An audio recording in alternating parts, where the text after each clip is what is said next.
Unlike a game like Pokemon, Yu-Gi-Oh! Has no inherent type advantages. What I mean by that is that if you have a warrior monster, it doesn't matter if you're attacking a machine monster or an aqua monster or a thunder monster or what have you, those battles are always just going to come down to effects as well as attack and defense points, not necessarily types. However, that being said, it's worth noting here, and I think most people already know this, that Konami definitely favors certain types over others. While there are no type advantages as far as stats go or as far as battling goes, Konami certainly favors some types in terms of how much support they actually get. Spellcasters and dragons and fiends, warriors and machines are all some of Konami's favorite types in both how many archetypes they give them as well as how many generic support spells and traps they actually receive. And Konami has done a pretty decent job at making the other types more competitive over the years. I mean, dinosaurs and thunders and sea serpents all used to basically have no good cards, and that isn't an exaggeration. If you go back to like older school Yu-Gi-Oh, those types just have almost no viable cards out of the entire type, but over the years Konami gave them more and more support, and now all three of those actually have some pretty good competitively viable strategies. But besides divine monsters, which are sort of in their own category because just god cards, I still feel there are three normal types that just don't have nearly as much support as the other ones do. For example, I think that rock monsters, pyro monsters, and reptiles, they have some good cards, some good standalone cards, maybe even one or two good archetypes, but when you compare these three types to all the other ones out there, they just seem so lackluster. I'm not saying every single rock, reptile, and pyro monster are all terrible. There certainly are some hidden gems, but even when compared to things like Aqua, Sea Serpent, and Thunder, you find way more viable cards, way more competitive cards in those three types than you do rock, pyro, and reptile. So for this reason, when any of the lesser used types get a really cool piece of support, I always want to highlight it on the channel, at least try to, because it's just so darn rare. And in Chaos Impact, we got a new rock Xyz monster that's really cool and could be competitive in the future.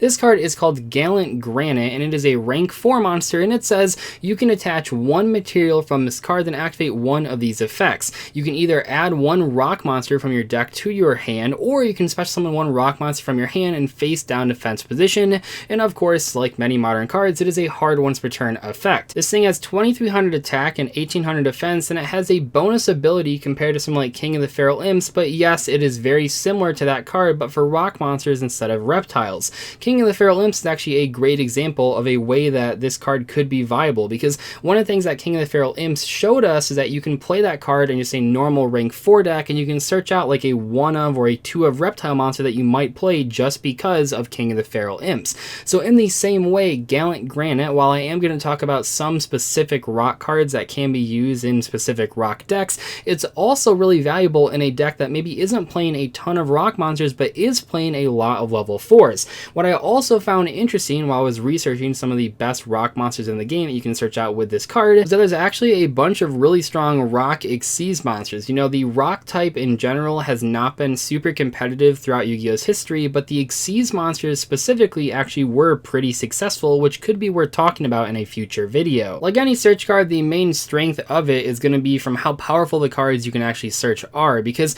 if this thing can't search anything valuable, then it doesn't really matter. But of course, because I'm making a video about it, obviously I think there are some pretty good cards that you can add to your hand. If you guys would like to purchase Gallant Granite or any of these search targets that I talk about in today's video, make sure to use my link to tcgplayer.com. It'll be in the description below. As always, a portion of the sales that happen after you guys click that link goes right back into the channel, so it's a great way to support me while getting the cards at the best prices on tcgplayer.com. Please keep in mind here that because this card can generically search any rock monster in the game, I can't possibly talk about every single good card it can add to your hand. I'm mostly going to try to focus on cards that either in the past or present have seen some sort of success. First up, we have the most competitively viable rock main deck monster right now, Nibiru. This card is super commonly found in side decks and even in some main decks depending on the format, and I think that this is probably by far the best target right now that you can search with Gallant Granite. I do want to mention here that of course searching hand traps isn't as good because then your opponent knows to play around them, but I think Salamangreats have proven with Ash Blossom and Joyous Spring that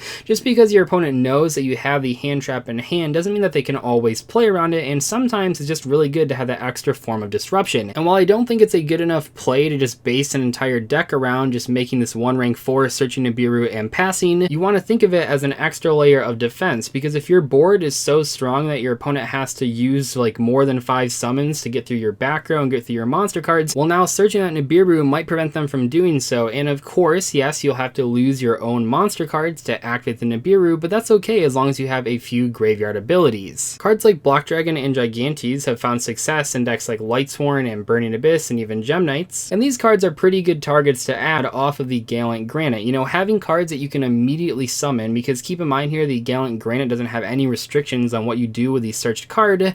Those types of cards are going to be really strong. You know, you can add them to your hand and then immediately put them on the board and start continuing your plays. You can even use those cards with the Gallant Granite to maybe make some other extra deck monsters, which is especially good with the Block Golem because it triggers its graveyard effect. A couple years ago, Power Giant saw some play, and it is another card that you can search with the Gallant Granite. Keep in mind here, this is yet another card that you can immediately special summon and has in the past seen competitive use. These are the types of cards that we're looking for, cards that have immediate uses or provide really solid defense, no pun intended, like Nibiru. Gaia Plate the Earth Giant and Mega Rock Dragon are two lesser known rock monsters that you can immediately use when you add them to your hand with the Gallant Granite.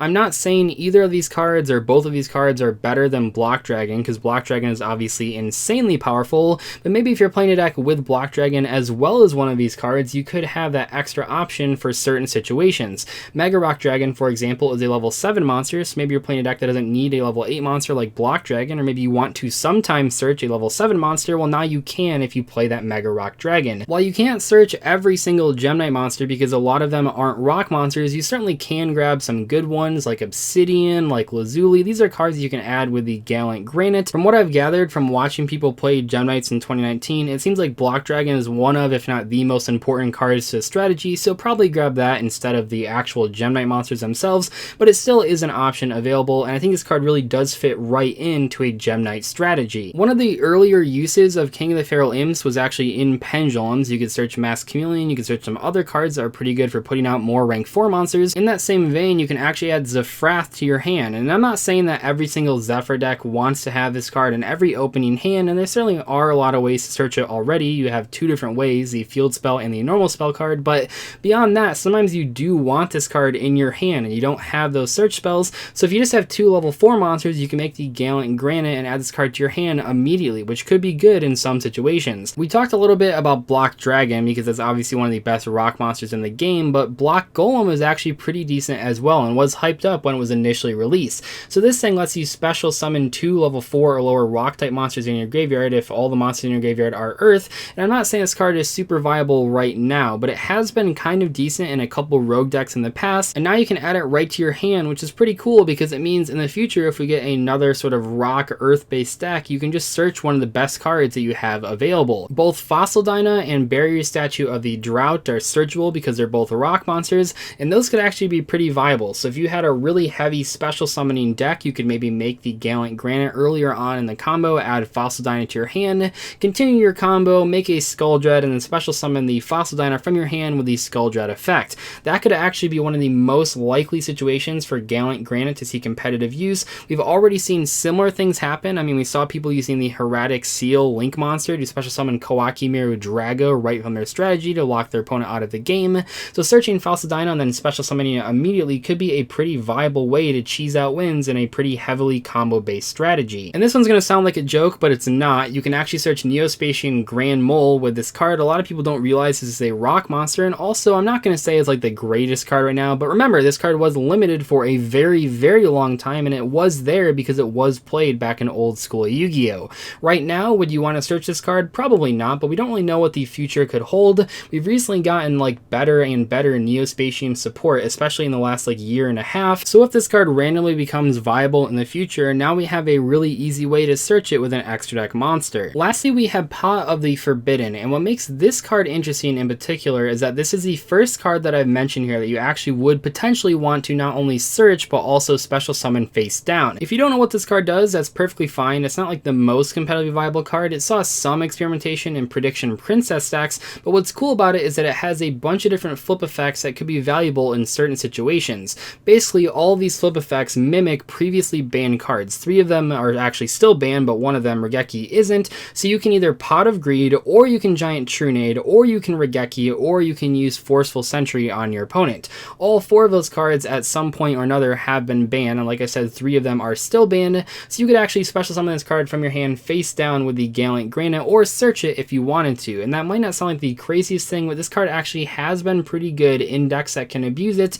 It's just kind of hard taking advantage of a level 9 flip effect monster, but maybe with enough cards, enough Prediction Princess cards, enough Gallant Granite type cards, this card actually could be viable in the future. So it's definitely something to keep your eye on, because this is really one of the only competitively viable, even on a rogue level card, that I could find that you'd actually want to special summon in face down defense position. Anyway though, I think it's about going to wrap up my discussion on Gallant Granite. I really do think this card is pretty awesome, and I hope you guys do as well. I'm not saying it's the greatest rank 4 monster ever released, but it is one of the cooler cards out of Chaos Impact, except that really isn't all that competitive. Anytime a new rock monster comes out, we now have to remember that it's searchable by a rank 4 monster, which is probably the easiest type of Xyz monster to make in all of Yu-Gi-Oh! Anyway though, thank you guys so much for watching today's video. I'll see you in the next one. Goodbye.